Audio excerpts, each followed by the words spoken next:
इनको चुन चुन के मारने का कार्य करें। मान जाओ, नहीं तो हमें ठीक करना आपको आता है। तो उनका उंगली मत काटो, उनका हाथ काट दो। तो हम इनका संपूर्ण बहिष्कार करेंगे। नमस्कार, मैं दीपक सिंह सरोची। दिल्ली में रविवार को एक कार्यक्रम के दौरान खुले मन से हाथ काटने और गला काटने की अपील की गई है। ताज्जुब की बात यह है कि यह सब हिंदुओं को बचाने के नाम पर किया गया। ऐसे बयान दिए गए कि थोड़ी देर के लिए आपको यकीन ही नहीं होगा कि भारत देश में कानून का राज है। आचार्य योगेश्वर ने एक समुदाय को टारगेट करते हुए कहा कि इन लोगों को सबक सिखाने का वक्त आ गया है। चुन चुन कर मारो, जिहादियों के उंगली ही नहीं, हाथ और जरूरत पड़े तो गला भी काटो। वहीं महंत नवल किशोर दास ने हिंदुओं को धर्म की रक्षा के लिए बंदूक उठाने तक की सलाह दे दी। उन्होंने कहा कि अब शस्त्र और शास्त्र साथ लेकर चलने का समय है। हिंदुओं ने ही कानून का पालन करने का ठेका नहीं ले रखा है। इतना ही नहीं, महंत नवल किशोर ने कहा कि अगर हम सभी साथ आ गए तो दिल्ली पुलिस के कमिश्नर हमें चाय पिलाएंगे और हम जो चाहें वो करने देंगे। कायदे से इन महंतों को पुलिस कमिश्नर से सवाल पूछना चाहिए था कि सुंदर नगरी में 1 अक्टूबर को 3 लोगों ने 25 वर्षीय युवक मनीष की बेरहमी से चाकू मारकर हत्या कैसे कर दी, क्योंकि दिल्ली में कानून व्यवस्था सुनिश्चित करने की जिम्मेदारी तो उन्हें ही दी गई है। लेकिन पुलिस प्रशासन की नाकामी को समुदाय के नाम पर न केवल छिपाया जा रहा है बल्कि लोगों को भड़काया भी जा रहा है। फर्ज कीजिए अगर दिल्ली की कानून व्यवस्था केंद्र सरकार के बजाय अरविंद केजरीवाल के हाथों में रहती तो ये लोग क्या कहते। सोशल मीडिया पर कई लोग इस घटना को गुजरात चुनाव से भी जोड़ रहे हैं। क्या वाकई गुजरात चुनाव से पहले दिल्ली को भड़काने की तैयारी चल रही है? इन्हीं तमाम मुद्दों पर होगी बात आपके अपने कार्यक्रम मसला क्या है।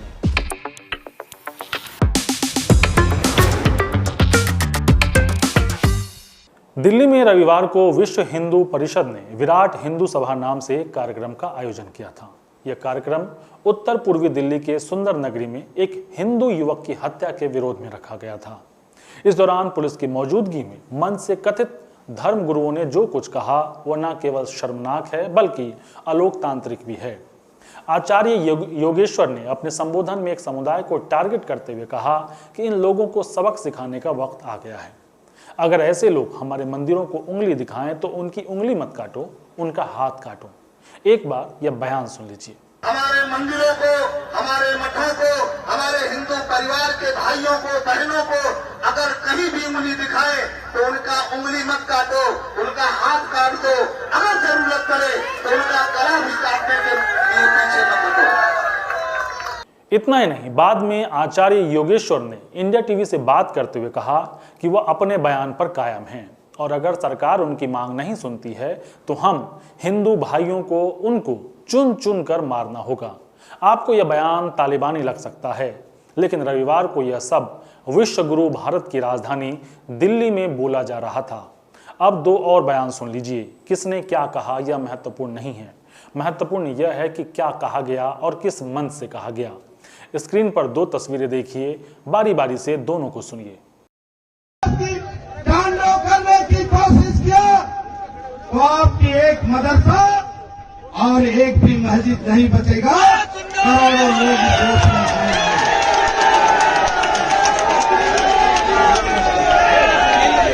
हिंदुओं को कमजोर मत समझो। हिंदू भारत का संविधान मानता है। अगर इस भारत में पुत्र पैदा हुआ है तो राम भी आपकी गर्दन को काटने के लिए पैदा हुआ है। ये मूल्य सोच लो। क्योंकि उनके तो एक नहीं अनेक हैं। वो तो चाहते हैं कि एक नहीं 14 शादियां करेंगे, 40 पैदा करेंगे। तो हम सभी इस पर ध्यान दें, इनको चुन चुन के मारने का कार्य करें। आपकी जानकारी के लिए बता दूं, जब मंच से यह सब कुछ बोला जा रहा था तो बीजेपी सांसद प्रवेश वर्मा भी वहीं मौजूद थे। यह बताना इसलिए भी जरूरी है क्योंकि देश के लिए कानून बनाने वाले यही लोग हैं।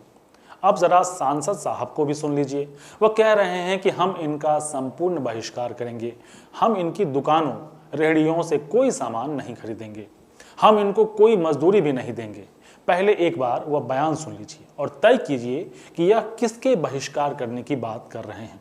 इनकी तबीयत ठीक करनी है तो एक ही इलाज है, वो है संपूर्ण बहिष्कार। आप इस बात से सहमत हो? हाथ खड़ा करके बोलो सहमत हो। और मेरे साथ बोलो, हम इनका संपूर्ण बहिष्कार करेंगे। हम इनके दुकान रेडियो से कोई सामान नहीं खरीदेंगे। हम इनको कोई मजदूरी नहीं देंगे। आप एक काम कर लेना, बस यही इनका इलाज है। सोचिए, ये बीजेपी सांसद हैं जिनकी केंद्र में सरकार है, जबकि प्रधानमंत्री मोदी जब गुजरात के मुख्यमंत्री हुआ करते थे तब भी कहते थे कि अगर कोई हिंदू इस्लाम के खिलाफ है तो वह हिंदू नहीं है, क्योंकि हिंदू ने यह सिखाया है कि सभी धर्म बराबर है। तो क्या ये सभी धर्मगुरु हिंदू धर्म की वह बात नहीं जानते जो मोदी जी कह रहे हैं? कम से कम बीजेपी सांसद प्रवेश वर्मा को तो यह बात पता होगी। पहले एक बार वह बयान सुन लीजिए। साल 2005 में इंडिया टुडे को दिए एक इंटरव्यू में तत्कालीन मुख्यमंत्री नरेंद्र मोदी ने क्या कहा था। मैं इस्लामिक विचारधारा के खिलाफ नहीं हूं। So you are not against Islam? Not at all. और कोई भी अगर कोई हिंदू इस्लाम के खिलाफ है तो वो हिंदू नहीं है, क्योंकि हिंदू ने ये सिखाया है सर्वधर्म बराबर है। सोशल मीडिया पर कई लोग अब यह सवाल उठाने लगे हैं कि अगले कुछ महीनों में गुजरात में चुनाव होने वाला है। अरविंद केजरीवाल जिस दिल्ली मॉडल का जिक्र कर गुजरात में भीड़ जुटाने का दावा कर रहे हैं, अब उसी मॉडल को ध्वस्त किया जा रहा है। बाकी बीजेपी का हिंदुत्व मॉडल तो पहले से ही हिट है, इसलिए यह सब कुछ जानबूझकर किया जा रहा है ताकि चुनाव से पहले गुजरात में बीजेपी के लिए पिच तैयार की जा सके। रविवार की इस घटना का गुजरात चुनाव से क्या कोई कनेक्शन है? खुले मन से इस तरह हाथ काटने या गला काटने का बयान दर्ज होता रहा जबकि वहां पुलिस भी मौजूद थी। क्या कानून के मुताबिक यह अपराध का मामला बनता है? इन्हीं तमाम मुद्दों पर होगी बात।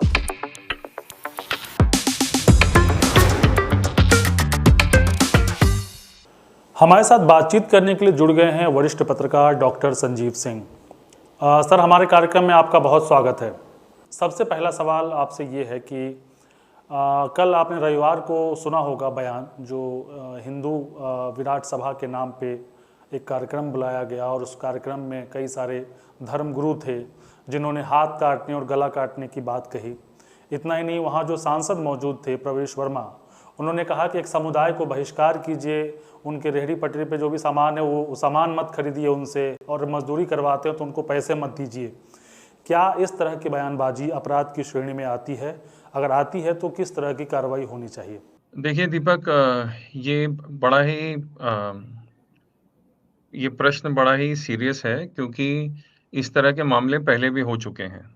और जब आप किसी तरह के पब्लिक पद पर होते हैं, खासकर आप एमएलए एमपी होते हैं, तो एक उस पद की एक गरिमा होती है जिसे मेंटेन करके रखना चाहिए। लेकिन हमने देखा है कि इस कई नेता हैं जो इस गरिमा को बार बार तार तार कर देते हैं पब्लिक प्लेटफॉर्म्स पे, और यही हमको यहाँ भी देखने को मिल रहा है।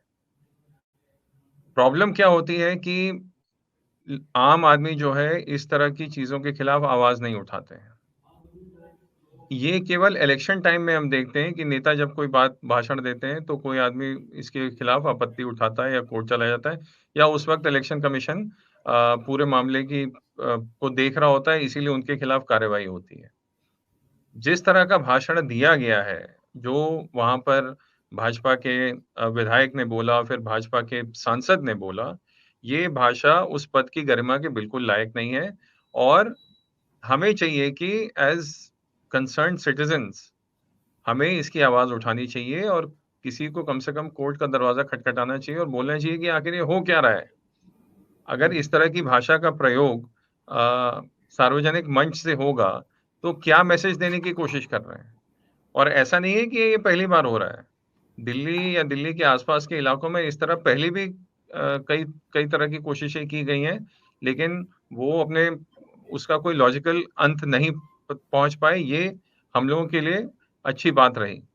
तो आपकी बात से पूरी तरह सहमत हूं कि इस तरह की चीजें नहीं होनी चाहिए। जहां तक कानून की बात है, तो इस भड़काऊ भाषण के बाद कोई वहां पर दंगा नहीं हुआ या किसी तरह का वहां पे लॉ एंड ऑर्डर की सिचुएशन खराब नहीं हुई, इसीलिए कानूनी तौर पे उसकी क्या स्थिति होगी या उसका क्या रोल होगा वो कहना मुश्किल है। लेकिन जिस तरह का भाषण दिया उससे एक समुदाय आहत हुआ होगा और उस लॉजिक को लेते हुए अगर कोई अदालत का दरवाजा खटखटाता है तो मुझे पूरी उम्मीद है कि उनको न्याय मिलेगा। सवाल ये उठता है सर कि एक मंच से सो कॉल्ड धर्मगुरु कहते हैं कि उंगली नहीं हम हाथ काट देंगे, और हाथ भी ज़रूरत पड़े तो हाथ नहीं हम गला भी काटेंगे, और ये सब हिंदू धर्म को बचाने के नाम पे किया जाता है। सबसे पहली बात, दिल्ली में लॉ एंड ऑर्डर का मामला जो है पूरी तरह से केंद्र सरकार के अंतर्गत है, तो क्या ये उनका कर्तव्य नहीं बनता कि ऐसे मामले को संज्ञान में लें? क्योंकि 2020 में भी इस तरह के मामले हुए थे जब अनुराग ठाकुर, जो कि सांसद अभी भी हैं तब भी थे, उन्होंने भी कहा था गोली मारो। तो क्या इस बार मौका है केंद्र सरकार के पास कि वो त्वरित एक्शन ले और वो दिखाए कि वो इस तरह की चीज़ों को टॉलरेट नहीं करेगी? नहीं, बिल्कुल यही होना चाहिए कि सबसे पहले तो दिल्ली न केवल एक प्रदेश है बल्कि भारत की राजधानी भी है, तो इस पर विशेष ध्यान दिया जाना चाहिए कि यहाँ पे क्राइम कम रहे। लेकिन जो एनसीआरबी के आंकड़े हैं, इस साल के तो नहीं है लेकिन पिछले साल के आंकड़े वो दिखाते हैं कि 2020 के मुकाबले 15% रजिस्ट्रेशन ऑफ क्राइम बढ़ा है। इसका एक ये भी कारण हो सकता है जो बार बार सरकारें बोलती हैं कि लोग खुलकर सामने आके केस रजिस्टर करा रहे हैं। चलिए मान लिया कि वो भी है, लेकिन फिर भी आप अगर देखेंगे तो क्राइम अगेंस्ट वुमेन करीबन ऑलमोस्ट 40% बढ़ गया है, ओवरऑल क्राइम 15% बढ़ गया है, क्राइम अगेंस्ट चिल्ड्रन 30% बढ़ गया है, मर्डर्स 2% बढ़ गए हैं। तो केंद्र सरकार को चाहिए कि वो इन चीजों पे ज्यादा ध्यान दे ताकि जो भारत की राजधानी है उसका एक कद बना रहे। और इस तरह के भाषण जो दिए जा रहे हैं वो किसी भी तरीके से ये जो हमारा क्राइम रेट बढ़ रहा है उसको कम करने में कोई मदद नहीं करेंगे। तो हमें चाहिए कि केंद्र और राज्य दोनों में एक तरह का सामंजस्य बैठे जिससे दोनों बातचीत करके किसी तरह इस क्राइम को कंट्रोल में रखें। लेकिन ये भड़काऊ भाषण जो है अगर ये इसी तरह चलते रहे तो खुदा ना खास्ता ऐसी कोई स्थिति पैदा हो जाए कि जो 2020 वाली स्थिति हुई थी।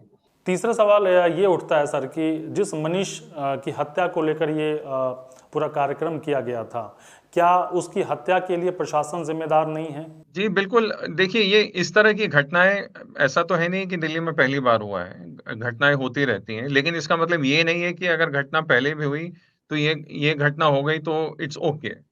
इस तरह की घटनाएं बिल्कुल भी नहीं होनी चाहिए। जो जानकारी हमको मिल रही है उससे तो ये लग रहा है कि ये कोई रंजिश का मामला था और मनीष ने पहले कुछ कंप्लेंट की थी तो उसके बाद ये रिएक्शन था।